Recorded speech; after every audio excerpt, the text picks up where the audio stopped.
Bonsoir à tous, voici les titres de ce journal. Suite à une injonction de Sherry Singh prévue pour ce vendredi, Top FM et Top TV contraints de renvoyer l'émission Radar les Pépes intitulée Sherrygate 2. Rama Valaiden et Sanjeev Tilakdari pas autorisés par la police à représenter Akhil Visesar. Cela intervient après la plainte de l'ASP Ashik Jagai contre le porte-parole de l'avocat afin de pervertir le cours de la justice. Une correspondance à ce sujet envoyée au bureau du DPP. Where do I go se demande le père d'Akhil et Avinash Visesar qui demande au DPP d'agir. Émission des mandats d'arrêt et de perquisition, laissez les magistrats faire leur travail, insiste Arvin Boulel. Affaire Constituency Clark Yogidaso Minaden face à deux accusations, soit faux et usage de faux et falsification de documents. Il a été autorisé à partir après son interrogatoire. L'interrogatoire de Vimen Sabapati s'est poursuivi au Central CID ce vendredi. L'enquête devrait prendre fin d'ici la semaine prochaine selon Maître Nagen.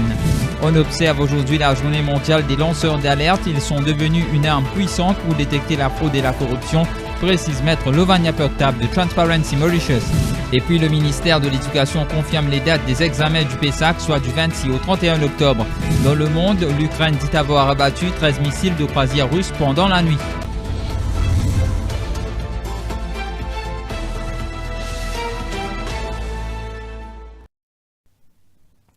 Ce vendredi à 17h30, Top FM et Top TV allaient diffuser l'émission Sherrygate 2 avec des informations exclusives sur tout le scandale révélé lors de Sherrygate 1.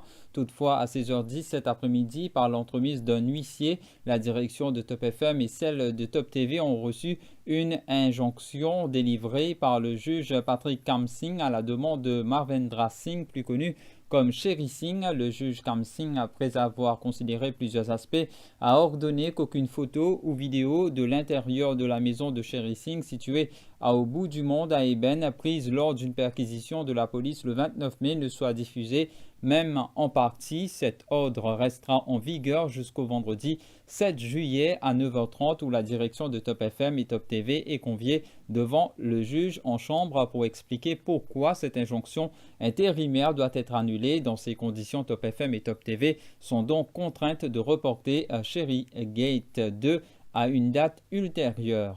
Rama Valaiden a animé une conférence de presse cet après-midi. Il a expliqué qu'il a été informé par la police qu'il ne sera pas autorisé à représenter Akhil Visesar. Selon lui, cette décision a été prise après que l'ASP Ashik Jagai ait porté plainte contre sa personne.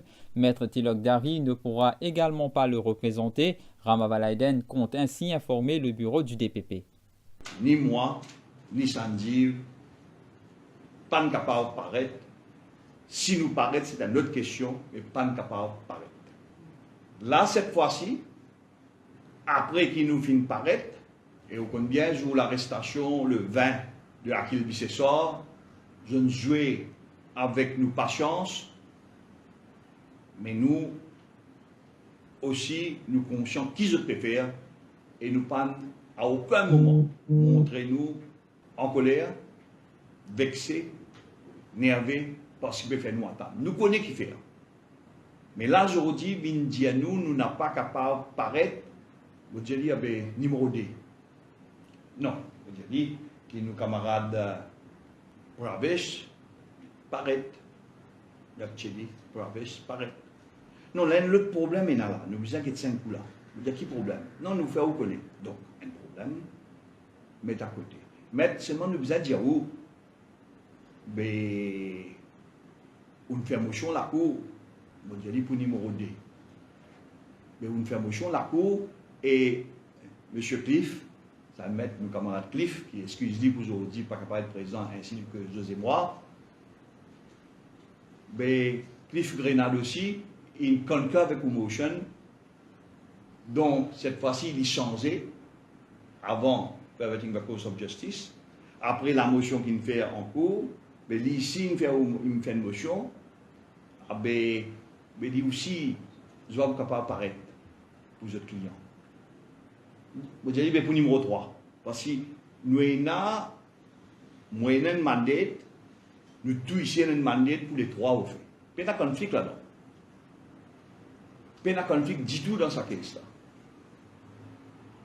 Et de toute façon, la Cour suprême, une statue, conflit, it's up to us. Before la Cour suprême, dans case canon, qui reprend dans Audible News dit clairement it is up for council to decide. Ce n'est pas la Cour suprême mauricienne qui invente la roue. Le père d'Avina chez Akil Bissessar a pris connaissance de la décision de la police lors de la conférence de presse de Rama Valaiden. Nemdet Bissessar dit ne plus savoir quoi faire. Mais là, qui m'a fait? Quand je tourne, quand je aller, qui c'est là qui m'a le guetter? Allez, moi le déo, là, disons mes avocats, je peux trouver là. Donc, nous ne sommes pas capables de représenter. Mais qui m'a fait là? Qui c'est là qui m'a allé le demander de haut là? Qui c'est là qui vous venez vous dire, ok, vous venez représenter. Vous venez représenter tous les garçons et mademoiselle Moïta. Mais c'est pas possible ça. Les dirigeants du Parti travailliste étaient face à la presse ce vendredi. Le chef de file des Rouges a évoqué un climat de frayeur dans le pays. Arvin Boulel a longuement commenté la façon dont les mandats d'arrêt et de perquisition sont émis. Pour lui, les officiers de police ne doivent plus pouvoir signer le document autorisant ces opérations. Il faut laisser les magistrats faire leur travail, a-t-il argué. Il y a un climat de frayeur, il y a une psychose.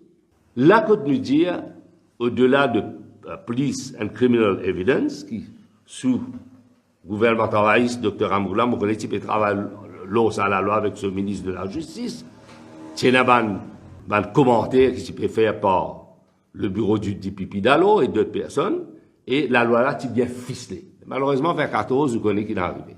Et question parlementaire demandée, ministre de la Justice, il dit oui, pour amener ça la loi là. La loi là, il reste dans le tiroir pour une raison évidente. Bizarre était ça l'affaire qui la police qui tire warrant. À moins qu'à ça la loi passe pas. Qui fait nous dire ça? Laisse le magistrat faire ce travail. Et ça warrant là quand il fait, il n'est pas qu'un feeling de blank ça. Il besoin baser low ground of suspicion et besoin la évidence qui besoin. Un magistrat formé pour faire ça. Soit nous d'un état de droit, malheureusement, nous n'est plus d'un état de droit, mais il y a inquiétant, c'est qui peut passer. Affaire Constituency Clark, Yogidia Sominaden face à deux accusations, soit faux et usage de faux et falsification de documents. Lors de son interrogatoire au siège du Central CID ce vendredi, l'ancien ministre du Commerce a été confronté à deux accusations, notamment de faux et usage de faux, ainsi que falsification de documents. Les enquêteurs l'ont informé qu'il ne sera plus inculpé sous la Prevention of Corruption Act, mais qu'il pourrait être poursuivi sous ces deux accusations sous le code pénal. Yogidia Sominaden a refuté les allégations portées contre lui et a maintenu son innocence après son interrogatoire qui a duré moins d'une heure. Le député MSM du numéro 8 a été autorisé à rentrer chez lui et à sa sortie des casernes centrales, l'ancien ministre s'est dit serein concernant le déroulement de l'enquête. Et nous pas venir là, nous pas mettre 10 partisans derrière nous pour faire tam-tam dans la caserne. Nous venir serein pour venir donner une déclaration. C'est ça qui va nous demander nos réponses. Nous laissons les institutions faire le travail. Evimen Sabapati était de retour au caserne centrale ce vendredi pour la suite de son interrogatoire dans l'affaire des bandes sonores. L'exercice s'est terminé vers 16h et à sa sortie, son avocate maître Mélanie Naguen a salué le bon déroulement de l'enquête menée par la CCID mais n'a toutefois pas souhaité en dire plus. Elle a aussi ajouté que l'enquête devrait être bouclée en fin de la semaine prochaine. Elle s'est exprimée au micro de Nivesh Narainen. Alors, comme on m'a expliqué auparavant, nous travaillons beaucoup cette semaine-ci pour essayer de compléter l'enquête sur l'affaire du Penthouse. Et sans vouloir bafouer le travail méticuleux des enquêteurs de la Central CID, nous couvrons beaucoup d'informations importantes. Et l'affaire continue. Nous pouvons essayer de compléter l'enquête éventuellement jusqu'à la fin de la semaine prochaine. Il y a là qui l'axe un petit détail sur une l'axe qui n'a abordé. Je ne vais pas prendre dans les détails de l'enquête, comment m'expliquer, comment me prédire. L'enquête est importante, c'est une enquête cruciale concernant le développement de Women Leaks. Alors, les choses sont en train d'être couvertes concernant le Penthouse. Et puis c'est la journée mondiale des lanceurs d'alerte. Ils sont devenus une arme puissante pour détecter la fraude et la corruption, précise Maître Lovania Pertab. Les lanceurs d'alerte sont essentiels dans la lutte contre la corruption. D'ailleurs, le monde prend de plus en plus conscience de leur importance et ce 23 juin marque la journée mondiale des lanceurs d'alerte. Mais à Maurice, là où le bas blesse, c'est le cadre juridique. Même si le gouvernement a mis le souhait d'avancer avec la Whistleblowing Act. Les principaux acteurs continuent à faire pression. Maître Levania Pertab, présidente de Transparency Mauritius, fait ressortir que c'est un des outils les plus efficaces contre la corruption. L'organisme insiste pour que les lanceurs d'alerte soient protégés et pour que les autorités soient indépendantes. Écoutons Maître Levania Pertab au micro de Dorothy Bonnefemme.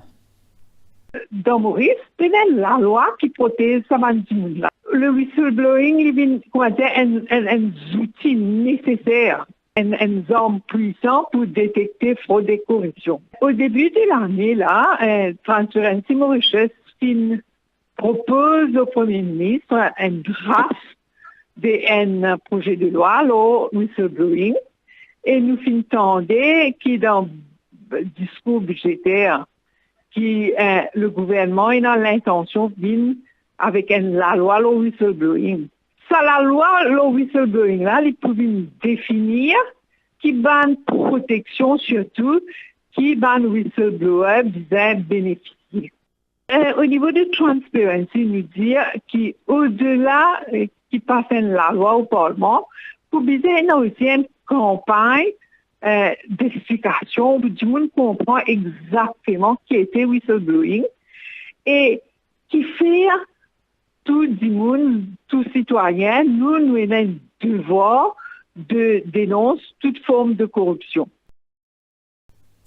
Le ministère de l'Éducation a rendu public le calendrier du Pre-Primary School Achievement Certificate Assessment 2023 ce vendredi. Les examens débuteront avec le Modular Assessment qui se tiendra le 28 et le 29 août 2023 avec les épreuves de sciences et histoire-géographie respectivement de 9h à 10h. Le jeudi donc 26 octobre, les élèves prendront part à l'épreuve de français. Le 27 octobre, ce sera au tour du papier d'anglais. Les épreuves des langues orientales du créole mauricien et rodriguais se tiendront le lundi 30 octobre. Les examens du PESAC prendront fin avec le papier des mathématiques prévu le mardi 31 octobre. Les épreuves prévues entre le 26 et le 31 octobre se tiendront de 9 à 10h45. Dingue, Maurice compte désormais 12 cas actifs. Le dernier chiffre a été communiqué ce vendredi. Maurice compte à ce jour 12 cas actifs de dengue alors que Rodrigue en compte 21. A noter qu'à Maurice, le premier cas de dengue a été détecté au début du mois. Il s'agit d'un Rodriguais qui vit à Maurice mais qui s'était rendu dans son île natale. Entre-temps à Rodrigue, les cas se sont multipliés. À mercredi, Maurice comptait 3 cas de dengue. Rappelons que la dengue est un virus qui se transmet à l'humain par la morsure d'un moustique contaminé. Les symptômes de la dengue incluent une fièvre élevée, des maux de tête sévères, des douleurs rétro-orbitaires et des douleurs musculaires et articulaires, des nausées, des vomissements, des ganglions enflés et des éruptions cutanées. Et un mot sur la COVID-19, 6 patients admis à l'hôpital INT, chiffre avancé par le ministère de la Santé du vendredi 16 juin au vendredi 23 juin. 23 cas de COVID-19 ont été détectés à travers des tests PCR et à ce jour, 6 patients sont admis à l'hôpital INT. Par ailleurs, 92 échantillons collectés du 17 au 25 mai 2023 ont été séquencés. Le FU.2, nouveau sous-variant d'Omicron, est dominant à Maurice. La suite de ce journal avec la page Inter juste après ceci.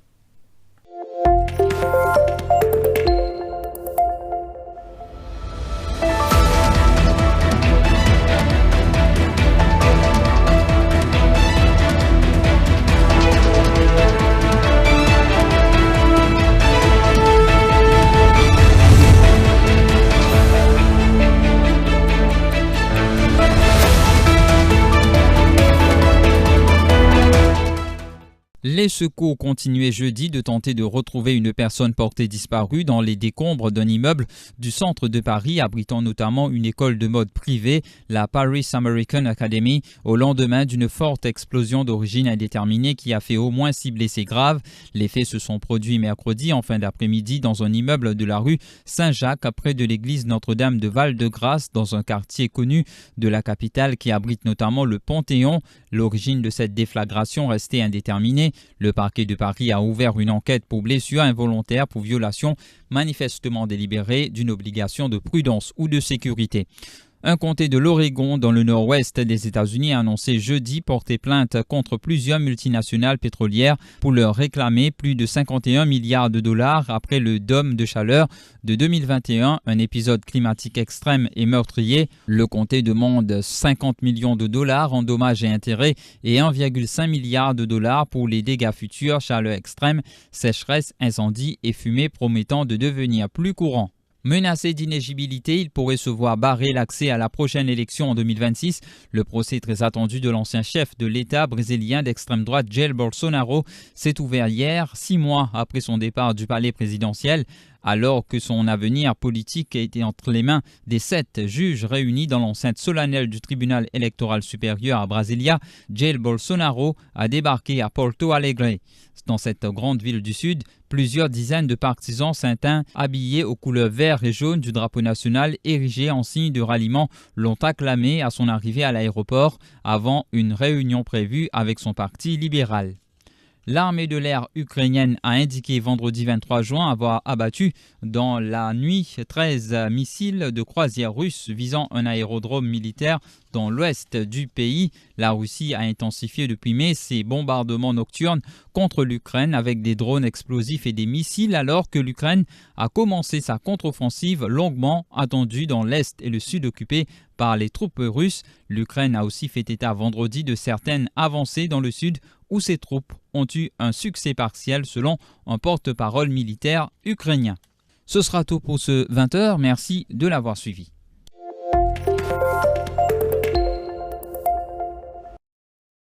Tout Mauricien réuni dans ses lanternes, dans toute la joie, même dans la peine. Il n'a pas de race ni couleur, n'a pas de figure, plutôt qui ça me dit à peine.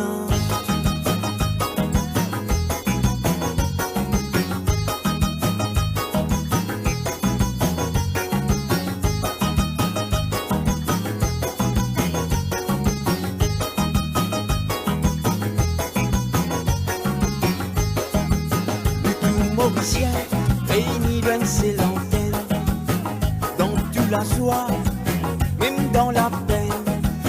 Il n'a pas de race ni couleur, n'a pas de figure, plutôt qui ça me dit à peine, à peine, à peine. Top, top, top, topo, top, top, top, FM, top, top, top, topo, top, top, top. Il n'a pas visé en liberté causée. Causer de mauvais quand t'aimes pour l'assaut. Correct, pas correct, il met tout dans correct. Les mémoristes, si ou dans marée noire, il ouvert la porte, la lignée. La roue l'a tourné, même bâton dans la roue. Ou avec nous avec ou nous pas pour qu'il est. La main dans la main, nous pas pour laisser liberté menacée. Sans frayer, ni pavé, à nous amène pour la vérité. Top, top, top, topo, top, top, top, FM, top, top, top, topo, top, top, top, FM, top, top, top, topo, top, top, top, FM.